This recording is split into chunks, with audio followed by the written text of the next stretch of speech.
Was this machine ever capable of producing 34 tons? That I don't know. But nothing is ever actually broken on this machine, I don't think, that I remember. So one thing that happened is this piece here, it fell off. I was splitting wood one day and I noticed this was just laying on the ground. And initially I didn't know where it came from. And it's rather an important piece because it controls the depth of the rack and pinion engagement. See, this is the handle here. When I pull on the handle, it goes up against that stop. So it's kind of important that that it's there and doing its job. So there's that. And also these bearings, one or both of them, sure don't feel very good. They sure don't turn very nice. And that may be my fault because I don't recall ever greasing them. So maybe when I bought the machine, I assumed that there was grease in the bearings. Maybe there was, maybe there wasn't. But I don't recall ever greasing the bearings, so I ran it, and so maybe with some grease now, maybe the bearings would continue on for quite some time. That I don't know. This is the pinion gear, and it appears to be in very good condition.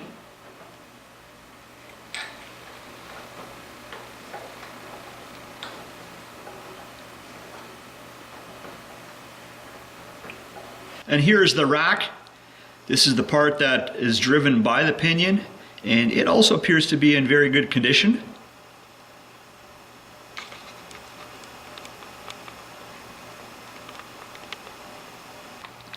These are the flywheels for this log splitter. So I've had some machining done on both of them, getting ready for the next project. And this is also part of the next project. The log splitter came with a Kohler engine. Engine worked good. One thing though is I was never able to locate a shut-off switch. So I assumed that they never wired one in. So I ended up using the choke to shut it off. So these rubber bumpers, they have survived nicely.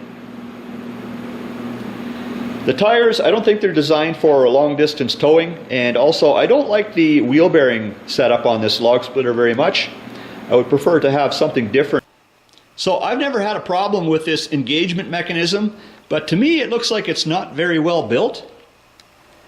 So a series of pins. So see right here, there's a pin that goes through. See, it just looks like a pin that goes through flat plate. Well, there's play there. So a pin here. See, and the pins they don't look like very large diameter. Pin here. So so I'll engage this thing. So what I think happens under load, and depending on how much load, but as the load increases, there is force, I think, for the rack to try and separate away from the pinion. You know, they can't separate because they're being held down by this roller, but there is pressure there. I think they try to push apart, but they can't. They're being held in place. And what are they being held in place by? Well, there's a pin here. See?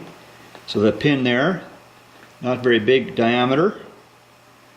And there's a pin that goes through that roller. I think that pin is about the same size as that one. So it just seems like it could be better designed, stronger. But, you know, like I say, I've never had a problem with it. It always worked, and it still works.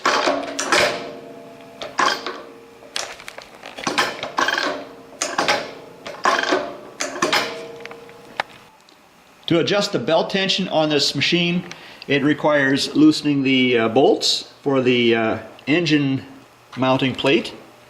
And then there's this threaded piece at the back here. So, but in this area here, I think it could be designed a little bit better. So there's that. So I don't like this wheel setup in the front here that much. I think I would prefer to have a like a trailer jack, you know, at the front where it kind of like it swings out of the way when it's not required, like for towing, or swings down and then like with a screw jack type thing. So the height can be adjusted. I think I would rather have something like that. So I like the fact that it has a table. That's very convenient. And I think it would be nicer if it would be bigger than what it is.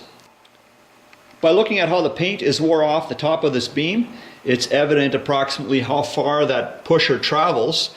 So it would be nice, I think, if that pusher would travel further, because sometimes that those logs, they don't make a complete split, and if that pusher traveled further, I think that would help with that. So anyways, guys, a bit of a review on this Chinese Kinetic log splitter. I will play some video at the end here from a previous video where it's splitting wood. Anyways, guys, thanks for checking out another video.